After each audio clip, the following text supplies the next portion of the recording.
ಶ್ರೀ ಗಣಪತಿ ಶಾರದಾ ಗುರುಭ್ಯೋ ನಮಃ.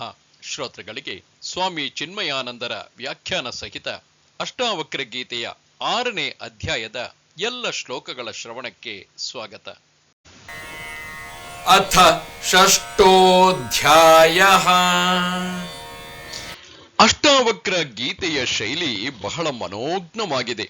ಇಲ್ಲಿ ಗುರುವಾದ ಅಷ್ಟಾವಕ್ರ ಹಾಗೂ ಶಿಷ್ಯನಾದ ರಾಜರ್ಷಿ ಜನಕನ ಸಂವಾದ ನಮಗೆ ಕಂಡುಬರುತ್ತದೆ. ವೇದಾಂತದ ತಾತ್ಪರ್ಯವನ್ನು ಅರಿಯಲು ಉತ್ಸುಕರಾಗಿರುವ ನಮ್ಮಂತಹ ಸಾಧಕರಿಗೆ ಅದ್ವೈತದಲ್ಲಿಯೇ ಸದಾ ನಿಂತಿರುವ ಅಷ್ಟಾವಕ್ರನ ಮಾತುಗಳು ಬೆರಗುಗೊಳಿಸುತ್ತವೆ. ಶಿಷ್ಯನಾದ ಜನಕನ ಅನುಭವಜನ್ಯ ವಾಕ್ಯಗಳೂ ಸಹ ನಮ್ಮನ್ನು ಮೂರ್ಛಿತರನ್ನಾಗಿಸುತ್ತವೆ. ಜನಕನ ಮಾತುಗಳೂ ಸಹ ಅಷ್ಟು ಸುಲಭವಾಗಿ ನಾವು ಒಪ್ಪಲು ಕಷ್ಟವಾಗುತ್ತದೆ. ಹಿಂದಿನ ಅಧ್ಯಾಯದಲ್ಲಿ ಅಷ್ಟಾವಕ್ರನು ಲಯಯೋಗವನ್ನು ಉಪದೇಶಿಸಿದ. ಜನಕನು ಈ ಅಧ್ಯಾಯದಲ್ಲಿ ಲಯದ ಅವಶ್ಯಕತೆಯೇ ಇಲ್ಲ ಎನ್ನುತ್ತಾನೆ. ಆತ್ಮನ ದೃಷ್ಟಿಯಲ್ಲಿ ಲಯ ಹೊಂದಲು ಅನ್ಯವೂ ಇಲ್ಲದಿರಲು ಹೇಗೆ ತಾನೇ ಲಯವನ್ನು ಹೊಂದಲಿಕ್ಕೆ ಸಾಧ್ಯವೆಂದು ಜನಕನು ಗುರುವಾದ ಅಷ್ಟಾವಕ್ರನನ್ನು ಕೇಳುತ್ತಾನೆ. ಅದ್ವೈತದಲ್ಲಿ ಅನ್ಯವಿಲ್ಲದಿರಲಾಗಿ ಲಯದ ಪ್ರಶ್ನೆಯೇ ಇಲ್ಲ ಎಂಬುದು ಜನಕನ ವಾದ. ಆತ್ಮನು ಪ್ರಕೃತಿಗಿಂತ ಅತೀತನಾಗಿದ್ದಾನೆ. ಲಯವನ್ನು ಕುರಿತು ಆಲೋಚಿಸುವುದು ಅಜ್ಞಾನಕ್ಕೆ ನಾವು ಅಸ್ತಿತ್ವವನ್ನು ಕೊಟ್ಟಂತಾಗುತ್ತದೆ. ಯಥಾರ್ಥದಲ್ಲಿ ಆತ್ಮನ ಸ್ಥಿತಿಯನ್ನು ವಿವರಿಸುವ ವಿಚಾರವೇ ಈ ಅಧ್ಯಾಯದ ಚರ್ಚಿತ ವಿಷಯವಾಗಿದೆ. ಆತ್ಮನನ್ನು ಇಲ್ಲಿ ಆಕಾಶಕ್ಕೆ ಹೋಲಿಸಲಾಗಿದೆ ಹಾಗೂ ಪ್ರಪಂಚವನ್ನು ಮಡಿಕೆಗೆ ಹೋಲಿಸಲಾಗಿದೆ. ಆತ್ಮನ ನಿಜರೂಪವನ್ನು ಅರಿತಿರುವವನನ್ನು ಜಗತ್ತು ಎಂದಿಗೂ ಸಹ ನಿರ್ಬಂಧಿಸಲು ಸಾಧ್ಯವಿಲ್ಲ. ಅಷ್ಟಾವಕ್ರ ಗೀತೆಯಲ್ಲಿ ಆತ್ಮನ ಅತಿಶಯತೆ ಹಾಗೂ ವಿಶ್ವವ್ಯಾಪಕತೆಗೆ ಸಮವಾಗಿ ಪ್ರಾಧಾನ್ಯತೆಯನ್ನು ನೀಡಲಾಗಿದೆ. ಇದೇ ಭಗವದ್ಗೀತೆಯ ಶೈಲಿಯೂ ಸಹ ಆಗಿದೆ.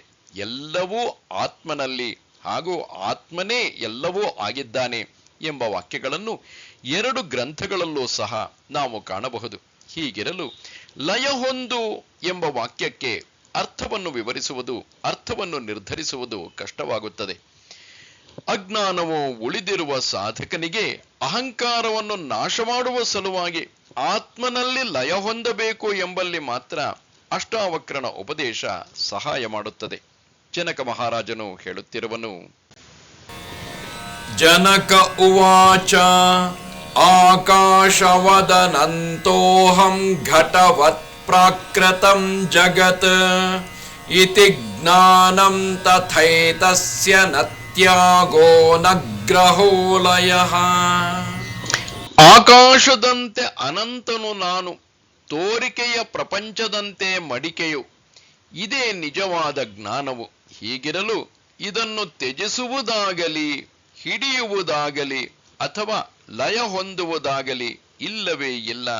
ಹಿಂದಿನ ಅಧ್ಯಾಯದಲ್ಲಿ ಗುರುವಾದ ಅಷ್ಟಾವಕ್ರನು ತನ್ನ ಅದ್ವೈತದ ಸ್ಥಿತಿಯಿಂದ ಕೆಳಗಿಳಿದು ಕರುಣೆಯಿಂದ ಶಿಷ್ಯನಾದ ಜನಕನಿಗೆ ಲಯ ಹೊಂದುವ ಮಾರ್ಗವನ್ನು ಉಪದೇಶಿಸಿದ. ಆಗ ಜನಕನು ಅದ್ವೈತದ ಪದದಿಂದ ತಾನು ಕೆಳಗಿಳಿಯದೆ ಲಯ ಹೊಂದುವ ಮಾರ್ಗವನ್ನೇ ನಿರಾಕರಿಸುತ್ತಾನೆ.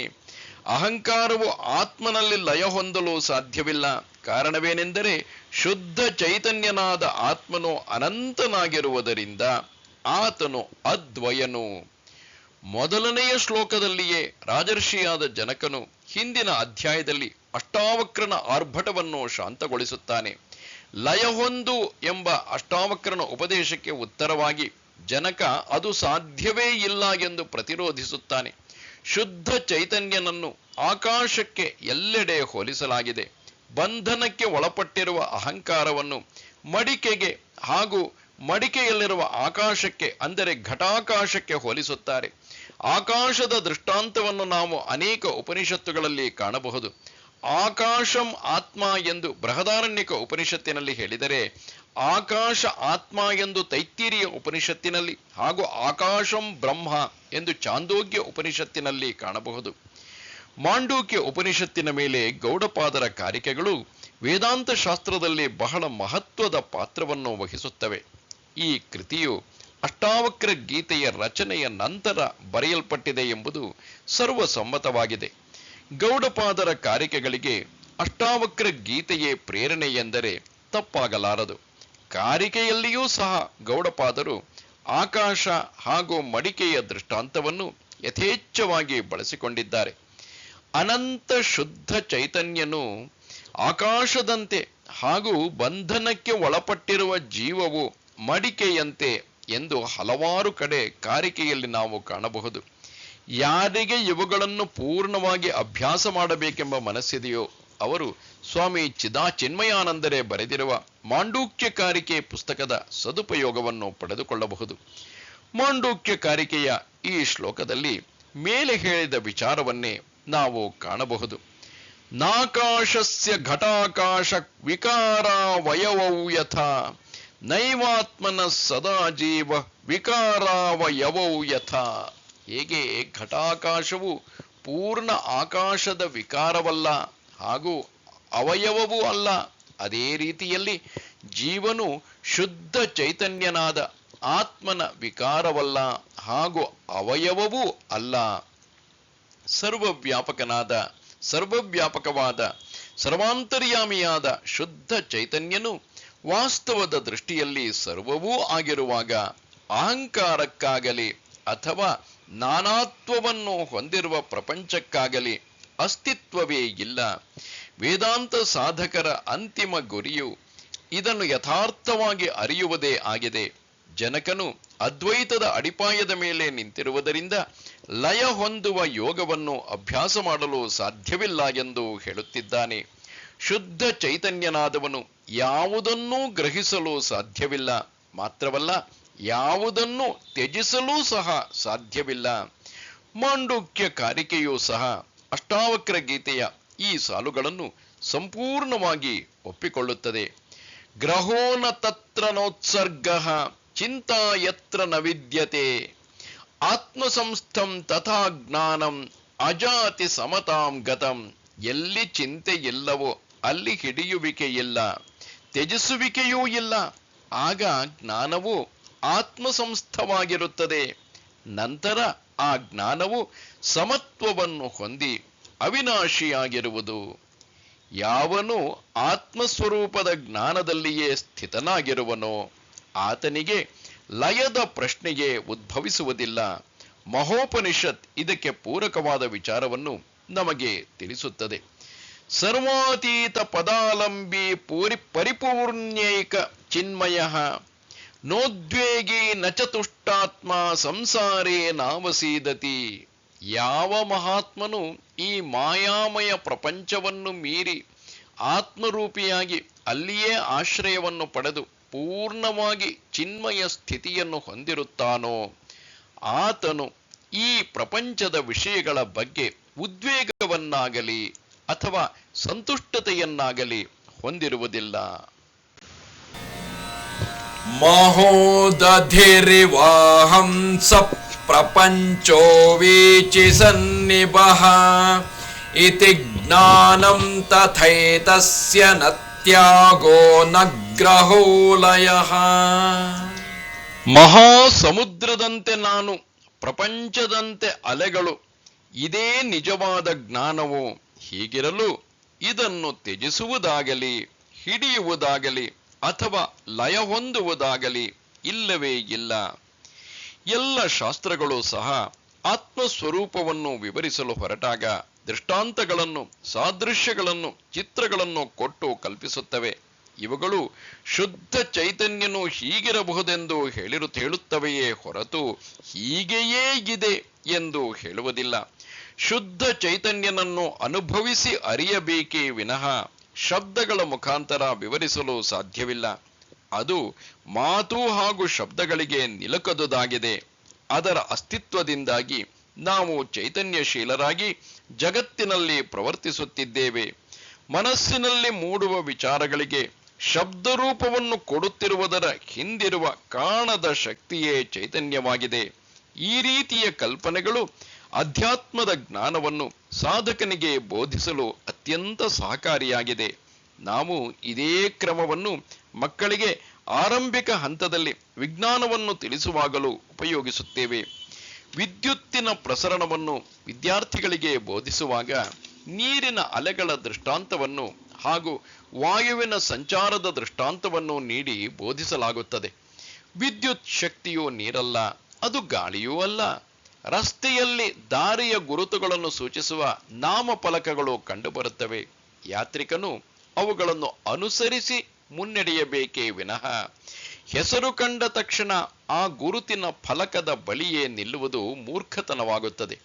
ಈ ರೀತಿಯ ಎಚ್ಚರಿಕೆಯ ಉಪದೇಶಗಳನ್ನು ಮನುಷ್ಯನಿಗೆ ನೀಡುತ್ತಿರಬೇಕು. ತೋರಿಸುತ್ತಿರುವ ಪಥವನ್ನು ಅರಿಯದೆ ಮುನ್ನಡೆಯದೆ ಅಲ್ಲೇ ನಿಲ್ಲುವುದು ಸಾಧಕನ ಲಕ್ಷಣವಾಗುವುದಿಲ್ಲ. ಒಂದು ವೇಳೆ ಅಲ್ಲಿಯೇ ನಿಂತರೆ ಅದು ಅಪೂರ್ಣವಾದ ಸಾಧನೆ ಎಂದೇ ತಿಳಿಯಬೇಕು. ಜನಕನು ಇಲ್ಲಿ ವಾಸ್ತವದ ದೃಷ್ಟಿಯಲ್ಲಿ ಶುದ್ಧ ಚೈತನ್ಯನು ಅನಂತವಾದ ಸಮುದ್ರ ಎನ್ನುತ್ತಿದ್ದಾನೆ. ಈ ಪ್ರಪಂಚವು ಸಮುದ್ರದಲ್ಲಿ ಅಲೆಗಳು ಏಳುವಂತೆ ಏಳುತ್ತವೆ. ಅಲೆಯು ಅಪೂರ್ಣ ಮಾತ್ರವಲ್ಲ, ಸರ್ವದಾ ಸಮುದ್ರವನ್ನು ಆಶ್ರಯಿಸಿದೆ. ಅದು ಹುಟ್ಟಿ ಕೆಲಕಾಲ ಅಲೆಯೆಂದು ಗುರುತಿಸಲ್ಪಟ್ಟು ನಂತರ ಅದು ಸಮುದ್ರವೇ ಆಗುತ್ತದೆ. ಅಲೆಯ ಹುಟ್ಟು, ಇರುವಿಕೆ ಹಾಗೂ ಲಯವಾಗುವಿಕೆಯು ಯಾವುದೇ ಮಹತ್ವವನ್ನು ಹೊಂದಿಲ್ಲ. ಅಲೆಯ ಗಾತ್ರ, ಅಲೆಯ ಆಯಸ್ಸು ಇವುಗಳ ಚಿಂತನೆಯು ವ್ಯರ್ಥ. ವಾಸ್ತವದಲ್ಲಿ ಅಲೆ ಸಮುದ್ರವೇ ಆಗಿರುವುದರಿಂದ ಅಲೆಯನ್ನು ಸಮುದ್ರವೆಂದೇ ಅರಿತರೆ ಯಾವ ಬಾಧೆಯೂ ಇರುವುದಿಲ್ಲ. ಅಲೆಯೂ ಸಹ ನಾನು ಸಮುದ್ರವೆಂದು ಗುರುತಿಸಿಕೊಂಡರೆ ಅಲೆಯು ಅನಂತವಾದ ಸಮುದ್ರವೇ ನಾನು ಎಂದು ಆನಂದವನ್ನು ಹೊಂದಬಹುದು. ಈ ದೃಷ್ಟಾಂತವು ಸಾಧಕನ ಮನಸ್ಸಿನಲ್ಲಿರುವ ನಾನು ಮಿತಿಗಳನ್ನು ಹೊಂದಿರುವವ ಎಂಬ ತಪ್ಪು ಕಲ್ಪನೆಯನ್ನು ಅಳಿಸಿ ಆತ್ಮನ ಸರ್ವವ್ಯಾಪಕತೆಯ ಅರಿವನ್ನು ಮೂಡಿಸುತ್ತದೆ. ವಿಚಾರಶೀಲ ಸಾಧಕನಿಗೆ ಇಂತಹ ದೃಷ್ಟಾಂತಗಳು ಆತನ ಆಧ್ಯಾತ್ಮದ ಉನ್ನತಿಗೆ ದಾರಿದೀಪಗಳಾಗುವುದರಲ್ಲಿ ಸಂಶಯವಿಲ್ಲ. ಅನಂತವು ಬದಲಾವಣೆಗೆ ಒಳಪಡುತ್ತದೆ, ನಾನಾತ್ವವನ್ನು ಹೊಂದುತ್ತದೆ ಎಂಬ ತಪ್ಪು ತಿಳುವಳಿಕೆಯನ್ನು ತೆಗೆಯಲು ಜನಕನು ಇನ್ನೊಂದು ದೃಷ್ಟಾಂತವನ್ನು ಕೊಡುತ್ತಾನೆ. ಇದೇ ಉದಾಹರಣೆಯ ಇನ್ನೊಂದು ರೂಪ ಈ ಶ್ಲೋಕವಾಗಿದೆ. ಅಹಂ ಸಶುಕ್ತಿ ಸಂಕಾಶೋ ರೂಪ್ಯವದ್ವಿಶ್ವಕಲ್ಪನಾ ಇತಿ ಜ್ಞಾನಂ ತಥೈತಸ್ಯ ನ ತ್ಯಾಗೋ ನ ಗ್ರಹೋ ಲಯಃ. ನಾನು ಕಪ್ಪೆ ಚಿಪ್ಪಿನಂತೆ ಹೊಳೆಯುವವನು. ಈ ಜಗತ್ತು ಆ ಹೊಳೆಯುವಿಕೆಯನ್ನು ತಪ್ಪು ತಿಳಿದು ಬೆಳ್ಳಿ ಎಂದು ಭ್ರಮಿಸಲ್ಪಟ್ಟಿರುವುದು. ಅಂದರೆ ಈ ಜಗತ್ತು ಕಪ್ಪೆ ಚಿಪ್ಪಿನ ಹೊಳೆಯುವಿಕೆಯನ್ನು ಬೆಳ್ಳಿ ಎಂದು ಭ್ರಮಿಸಲ್ಪಟ್ಟಿರುವುದರಿಂದ ಕಾಣುತ್ತಿರುವುದು. ಇದೇ ನಿಜವಾದ ಜ್ಞಾನ. ಹೀಗಿರಲು ಇದನ್ನು ತ್ಯಜಿಸುವುದಾಗಲಿ, ಹಿಡಿಯುವುದಾಗಲಿ ಅಥವಾ ಲಯ ಹೊಂದುವುದಾಗಲಿ ಇಲ್ಲವೇ ಇಲ್ಲ. ಸಾಧಕನ ಮನಸ್ಸನ್ನು ತಪ್ಪು ದಾರಿ ಹಿಡಿಸಲು ಸುಪ್ರಸಿದ್ಧವಾದ ಉದಾಹರಣೆಯನ್ನು ಇಲ್ಲಿ ನೀಡಲಾಗಿದೆ. ಸೀಮಿತಗೊಳಿಸಲು ಸಾಧ್ಯವಿಲ್ಲದ ಶುದ್ಧ ಚೈತನ್ಯವು ಮಿತಿಯನ್ನು ಹೊಂದುವ ಈ ದೃಷ್ಟಾಂತದಲ್ಲಿ ನಾಮರೂಪಗಳತ್ತ ಮನಸ್ಸನ್ನು ಹರಿಸುವ ಸಾಧಕ ಆರಂಭದಲ್ಲಿ ತಪ್ಪು ತಿಳಿಯುವುದು ಸರ್ವೇ ಸಾಮಾನ್ಯವಾಗಿದೆ. ಬೆಳ್ಳಿತನವು ಕಪ್ಪೆ ಚಿಪ್ಪಿನ ಪರಿಣಾಮವಲ್ಲ. ಕಪ್ಪೆ ಚಿಪ್ಪು ಇದ್ದಂತೆಯೇ ಇರುತ್ತದೆ. ಅಧಿಷ್ಠಾನವು ಎಂದಿಗೂ ಬದಲಾಗುವುದಿಲ್ಲ. ಅಧಿಷ್ಠಾನವನ್ನು ವಿಕ್ಷೇಪಿಸುತ್ತಿರುವ ಮನಸ್ಸು ತಪ್ಪು ದಾರಿಗೆ ಹೋಗುತ್ತಿದೆ. ನಿಜವಾದ ಜ್ಞಾನವು ಸಿಗುವುದು ನನ್ನ ನಿಜಸ್ವರೂಪವನ್ನು ನಾನು ಅರಿತಾಗ ಮಾತ್ರ. ಅಹಂಕಾರ ಹಾಗೂ ಅದರ ಕಾರ್ಯಗಳು ಆಭಾಸವೆಂದು ತತ್ಕ್ಷಣವೇ ನನಗೆ ಗೊತ್ತಾಗುತ್ತದೆ. ಈ ವಾಸ್ತವದ ದೃಷ್ಟಿಯಿಂದ ಸರ್ವವೂ ಬ್ರಹ್ಮವೆಂಬ ದೃಷ್ಟಿಯನ್ನು ಹೊಂದಿ ಲಯಯೋಗವೆಂಬುದನ್ನು ಅಭ್ಯಾಸ ಮಾಡಲು ಸಾಧ್ಯವಿಲ್ಲ. ಅಹಂ ವಾ ಸರ್ವಭೂತೇಷು ಸರ್ವಭೂತಾನ್ಯಥೋ ಮಯೇ ಇತಿ ಜ್ಞಾನಂ ತಥೈತಸ್ಯ ನ ತ್ಯಾಗೋ ನ ಗ್ರಹೋ ಲಯಃ. ನಾನು ನಿಜದಲ್ಲಿ ಹೇಳಬೇಕೆಂದರೆ ಎಲ್ಲ ಜೀವಿಗಳಲ್ಲಿಗಿದ್ದೇನೆ. ಮಾತ್ರವಲ್ಲ, ಎಲ್ಲ ಜೀವಿಗಳೂ ಸಹ ನನ್ನಲ್ಲಿಯೇ ಇವೆ. ಇದೇ ನಿಜವಾದ ಜ್ಞಾನವು. ಹೀಗಿರಲು ಇದನ್ನು ತ್ಯಜಿಸುವುದಾಗಲಿ, ಹಿಡಿಯುವುದಾಗಲಿ ಅಥವಾ ಲಯ ಹೊಂದುವುದಾಗಲಿ ಇಲ್ಲವೇ ಇಲ್ಲ. ಉಪನಿಷತ್ತುಗಳ ಪ್ರಕಾರ ಆತ್ಮಸಾಕ್ಷಾತ್ಕಾರವೆಂದರೆ ಸಾಧಕನಲ್ಲಿರುವ ದೈವತ್ವದ ಕಂಡುಹಿಡಿಯುವಿಕೆ ಹಾಗೂ ಎಲ್ಲ ಜೀವ ಸಮೂಹವು ದೈವತ್ವವನ್ನು ಹೊಂದಿಲ್ಲವೆಂದು ತಿಳಿಯುವುದು ಅಲ್ಲ. ನಿಜವಾಗಿ ಹೇಳಬೇಕೆಂದರೆ ಆತ್ಮಸಾಕ್ಷಾತ್ಕಾರವನ್ನು ಹೊಂದಿದ ಸಾಧಕನು ಎಲ್ಲೆಡೆಯಲ್ಲೂ ಆತ್ಮನನ್ನೇ ಅಂದರೆ ತನ್ನನ್ನೇ ಕಾಣುತ್ತಾನೆ. ಆತನಿಗೆ ತನಗಿಂತ ಭಿನ್ನವಾದ ವಸ್ತುವು ಕಾಣುವುದೇ ಇಲ್ಲ. ದೈವತ್ವದ ಸೌಂದರ್ಯವನ್ನು ಅಣು ರೇಣು ತೃಣಕಾಷ್ಟಗಳಲ್ಲಿ ಆತ ಕಾಣುತ್ತಾನೆ. ಹೇಗೆ ಕನಸಿನಿಂದ ಎದ್ದ ವ್ಯಕ್ತಿಗೆ ಕನಸಿನ ಪ್ರಪಂಚವೆಲ್ಲ ಎಚ್ಚರಿಕೆ ಅವಸ್ಥೆಯೊಂದಿಗೆ ಮುಳುಗಿ ಹೋಗುತ್ತದೆಯೋ ಹಾಗೆ ಆತ್ಮಜ್ಞಾನಿಗೆ ಸರ್ವವು ತನ್ನದೇ ಎಂಬ ಭಾವ ಮನಸ್ಸಿನ ತುಂಬಿರುತ್ತದೆ. ಈ ಅವಸ್ಥೆಯ ಅನುಭವವನ್ನು ನಮ್ಮ ಶಾಸ್ತ್ರ ಗ್ರಂಥಗಳಲ್ಲಿ ನಾವು ಹೆಚ್ಚಾಗಿ ಕಾಣಬಹುದು. ಈಶಾವಾಸ್ಯ ಉಪನಿಷತ್ತಿನ ಈ ಶ್ಲೋಕವು ಅದೇ ತತ್ವವನ್ನು ಪ್ರತಿಪಾದಿಸುತ್ತದೆ. ಎಷ್ಟು ಸರ್ವಾಣಿ ಭೂತಾನಿ ಆತ್ಮನ್ಯೇವಾನುಪಶ್ಯತಿ ಸರ್ವಭೂತೇಷು ಚಾತ್ಮಾನಂ ತಥೋನ ವಿಜುಗುಪ್ಸತೆ. ಯಾರು ಎಲ್ಲ ಜೀವರಾಶಿಗಳನ್ನು ತನ್ನಲ್ಲಿ ಹಾಗೂ ಎಲ್ಲಾ ಜೀವರಾಶಿಗಳಲ್ಲಿ ತನ್ನನ್ನು ನೋಡಿಕೊಳ್ಳುತ್ತಾನೋ, ಯಾರು ಎಲ್ಲ ಜೀವರಾಶಿಗಳನ್ನು ತನ್ನಲ್ಲಿ ಹಾಗೂ ಎಲ್ಲಾ ಜೀವರಾಶಿಗಳಲ್ಲಿ ತನ್ನನ್ನು ನೋಡಿಕೊಳ್ಳುತ್ತಾನೋ ಅವನು ಅಲ್ಲಿಂದ ನಂತರ ದುಃಖಿಸುವುದಿಲ್ಲ. ಇದೇ ತತ್ವವು ಭಗವದ್ಗೀತೆಯ 6ನೆಯ ಅಧ್ಯಾಯದಲ್ಲೂ ಸಹ ಪುನರುಕ್ತಿಗೊಂಡಿದೆ. ಸರ್ವಭೂತಸ್ಥಮಾತ್ಮಾನಂ ಸರ್ವಭೂತಾನಿ ಚಾತ್ಮನಿ ಈಕ್ಷತೆ ಯೋಗಯುಕ್ತಾತ್ಮ ಸರ್ವತ್ರ ಸಮದರ್ಶನಃ. ಜ್ಞಾನಿಯು ಎಲ್ಲೆಲ್ಲಿಯೂ ಆತ್ಮನನ್ನೇ ಕಾಣುತ್ತಾನೆ. ಮಾತ್ರವಲ್ಲ, ಆತ್ಮನಲ್ಲೇ ಎಲ್ಲವನ್ನೂ ಕಾಣುತ್ತಾನೆ. ಅವನು ಸಮದೃಷ್ಟಿಯನ್ನು ಪಡೆದವನಾಗಿರುತ್ತಾನೆ. ಜನಕನು ಪೂರ್ಣ ಶ್ರದ್ಧೆಯಿಂದ ಶಾಸ್ತ್ರಗಳ ಮಾರ್ಗವನ್ನು ಅನುಸರಿಸುತ್ತಿದ್ದಾನೆ. ಆತನ ಮಾತು ಹಾಗೂ ಆತನ ವೃತ್ತಿಗಳು ಶಾಸ್ತ್ರವಾಕ್ಯಗಳನ್ನು ಅನುಸರಿಸುತ್ತಿವೆ. ಆತ ನಾನು ಎಲ್ಲ ಜೀವಿಗಳಲ್ಲಿ ಇರುವೆ ಹಾಗೂ ಎಲ್ಲ ಜೀವಿಗಳು ನನ್ನಲ್ಲಿ ಇವೆ ಎಂಬುದರ ಅರ್ಥ ದೆವ್ವವು ಪೂರ್ಣವಾಗಿ ಕಂಬದಲ್ಲಿದೆ ಹಾಗೂ ಕಂಬವೂ ಸಂಪೂರ್ಣವಾಗಿ ದೆವ್ವವಾಗಿದೆ ಎಂಬುದಾಗಿದೆ. ಈ ನಿಲುವಿನಲ್ಲಿ ನಿಂತು ನೋಡಿದರೆ ಆತ್ಮನನ್ನು ಹೊರತುಪಡಿಸಿ ಇಲ್ಲಿ ಬೇರೆ ಏನಿದೆ?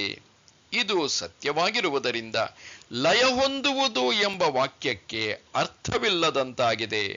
ಸರ್ವವೂ ಆತ್ಮವಾಗಿರುವಾಗ ಆತ್ಮವು ಆತ್ಮದಲ್ಲಿ ಲಯ ಹೊಂದುವುದು ಸಾಧ್ಯವಿಲ್ಲ. ನಮಸ್ತೆ ಶಾರದೆ ದೇವಿ ಕಾಶ್ಮೀರ ಪುರವಾಸಿನಿ ತ್ವಾಮಹಂ ಪ್ರಾರ್ಥಯೇ ನಿತ್ಯಂ ವಿದ್ಯಾದಾನಂಚ ದೇಹಿಮೆ. ನಮಸ್ಕಾರ.